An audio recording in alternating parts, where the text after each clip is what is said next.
نحمده ونصلي على رسوله الكريم أما بعد أعوذ بالله السميع العليم من الشيطان الرجيم بسم الله الرحمن الرحيم واذكروا الله في أيام معدودات فمن تعجل في يومين فلا إثم عليه ومن تأخر فلا إثم عليه لمن اتقى واتقوا الله واعلموا أنكم إليه تحشرون۔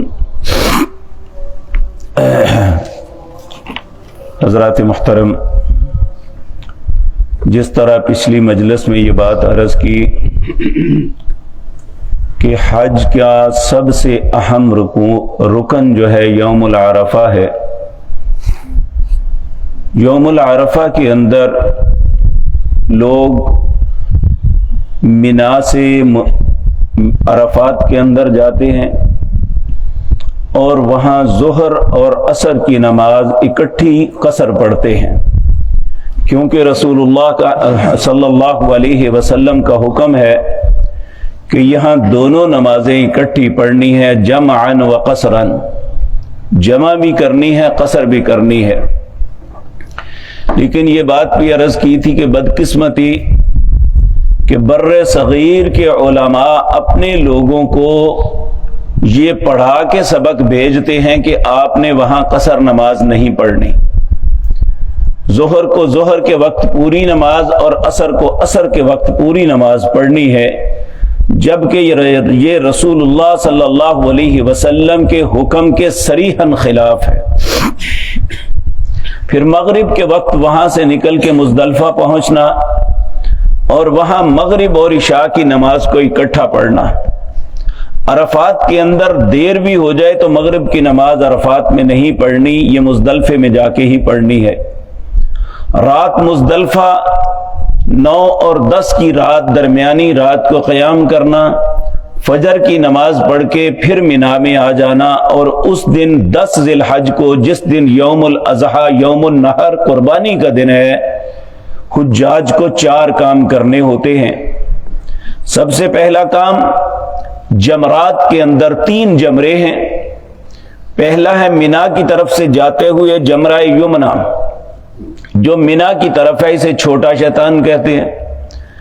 درمیانہ ہے جمرہ وسطیٰ، اسے درمیانہ شیطان کہتے ہیں، اور آخری جو ہے وہ جمرہ عقبہ ہے، اس کو بڑا شیطان کہتے ہیں۔ تو 10 ذی الحج کو پہلے کو بھی چھوڑ دینا، دوسرے کو بھی چھوڑ دینا، تیسرے کو جا کے 7 کنکریاں مارنی۔ جس وقت جمرہ عقبہ کے پاس جانا ہے تو پھر تلبیہ ختم کر دینا ہے، لبیک اللہم لبیک، جو 8 ذی الحج کو احرام باندھتے وقت شروع کیا تھا، یہاں آ کے ختم۔ اب یہاں پہ تکبیرات شروع ہو جائیں گی، جو عمومی طور پہ عیدین کی نمازوں میں یا عیدین کے دنوں میں ہم پڑھتے ہیں، اللہ اکبر لا الہ الا اللہ واللہ اکبر وللہ الحمد، اور 7 کنکریاں مارنے کے بعد پھر قربانی کو کرنا ہے، یا اپنی جگہ کسی دوسرے کو وکیل مقرر کر دینا ہے۔ قربانی کے بعد پھر انسان ٹنڈ کروا کے اپنا لباس تبدیل کرے اور طواف افاضہ یا طواف زیارت کے لیے حرم کے اندر چلا جائے، وہاں 7 چکر لگانے ہیں، 2 نفل پڑھنے ہیں اور صفا مروہ کی سعی کرنی ہے۔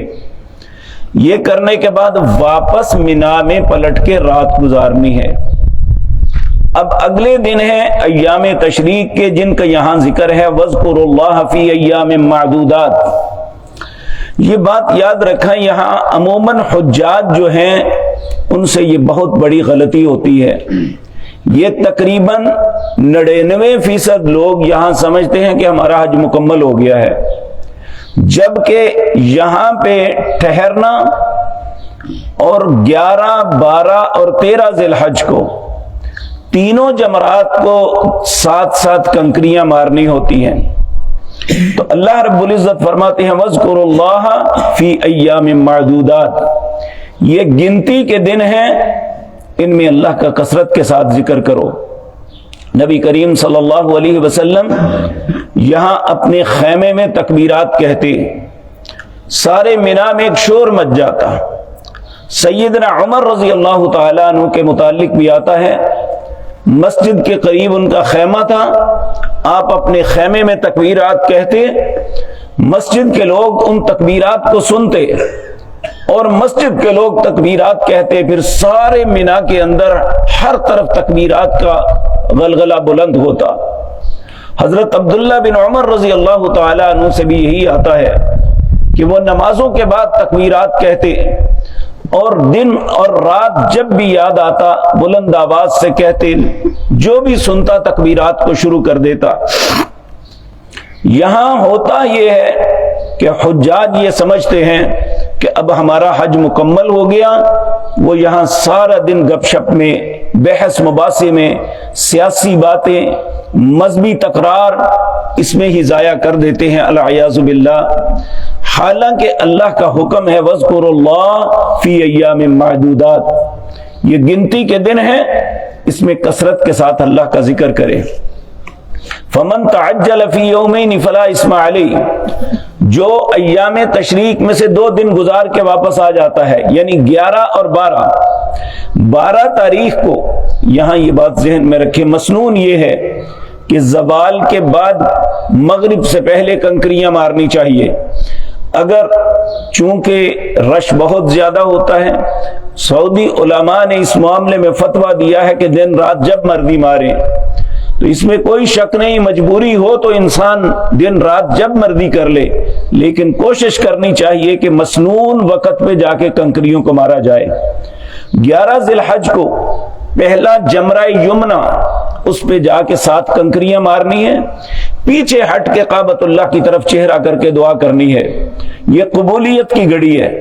پھر دوسرے جمرے کو جا کے 7 کنکریاں مارنی، پھر پیچھے ہٹ کے کعبۃ اللہ کی طرف منہ کر کے دعا کرنی ہے، پھر تیسرے جمرے کو کنکریاں مارنی ہے۔ یہاں نبی کریم پیچھے ہٹ کے دعا نہیں کرتے، پلٹ کے واپس اپنے خیمے میں تشریف لے آتے۔ اسی طرح 12 ذی الحج کو، اس دن بھی زوال کے بعد پہلے جمرے کو 7 کنکریاں مارنی، پیچھے ہٹ کے دعا کرنی، پھر دوسرے کو مار کے پیچھے ہٹ کے دعا کرنی، تیسرے کو مار کے اگر کوئی انسان واپس آتا ہے تو وہ وہاں سے نکل جائے۔ اگر وہ مغرب کی اذان ہونے سے پہلے نکل جاتا ہے تو اس کا حج مکمل ہے۔ اگر مغرب کی اذان مینا میں ہو جائے تو پھر اسے 13 ذی الحج کو یہاں کنکریاں مار کے پھر جانا ہے۔ تو یہاں اللہ رب العزت فرما رہے ہیں فَمَن تَعَجَّلَ فِي يَوْمَيْنِ فَلَا إِثْمَ عَلَيْهِ، جو 2 دن کی جلدی کرتے ہوئے جلدی آ جاتا ہے، فَلَا إِثْمَ عَلَيْهِ، اس پہ کوئی گناہ نہیں۔ وَمَن تَأَخَّرَ فَلَا إِثْمَ عَلَيْهِ لِمَنِ اتَّقَى، جو تاخیر کر کے ایام تشریق پورے کرتا ہے تو اللہ نے فرمایا اس میں بھی کوئی گناہ والی بات نہیں، بلکہ یہ تقوی کی علامت ہے۔ وَاتَّقُوا اللَّهَ، اللہ سے ڈر جاؤ، وَاعْلَمُوا، جان لو، أَنَّكُمْ إِلَيْهِ تُحْشَرُونَ، لوٹ کے ایک دن اللہ ہی کے پاس جمع ہونا ہے۔ یہ حج کا مختصر سا خاکہ ان آیات میں دیا گیا۔ اس کے بعد پھر حجاج پہ ایک عمل باقی رہ جاتا ہے، وہ ہے طواف وداع۔ یہ کعبۃ اللہ کا حق ہے کہ جب انسان حج کو پورا کر لے تو جس دن اس نے اپنے وطن یا مدینہ منورہ کی طرف لوٹ کے ادھر سے ہی واپس چلے جانا ہے تو اسے چاہیے کہ سب سے آخری کام طواف وداع کرے۔ 7 چکر بیت اللہ کے لگانے کے بعد 2 نفل پڑھے اور پھر بیت اللہ سے نکل جائے۔ یہ بیت اللہ کے وداع کا طواف ہے جو حج کے لیے لازم ہے۔ یہ صرف ان عورتوں کے لیے ان کی رخصت ہے جو خدا نخواستہ ایسے ایام میں آ گئی ہیں کہ ان کے ایام شروع ہو چکے، وہ نماز یا طواف نہیں کر سکتی، تو ان کے لیے یہ رخصت ہے کہ وہ اسی طرح چلے جائیں، مگر نہ جس انسان کو مجبوری نہیں ہے وہ طواف وداع کر کے حج کے لیے نکلے۔ عمرے میں یہ فرض نہیں ہے تو حج کے لیے یہ لازم ہے کہ طواف وداع کر کے بیت اللہ سے نکلے۔ اللہ رب العزت ہم سب کو اپنے گھر کی حاضری بار بار نصیب فرمائے اور ہم وہاں جا کے یہ سارے اعمال کریں اور اللہ ان اعمال کی وجہ سے ہماری خطاؤں کو معاف فرما دے۔ اقول قولی ھذا واستغفر اللہ لی۔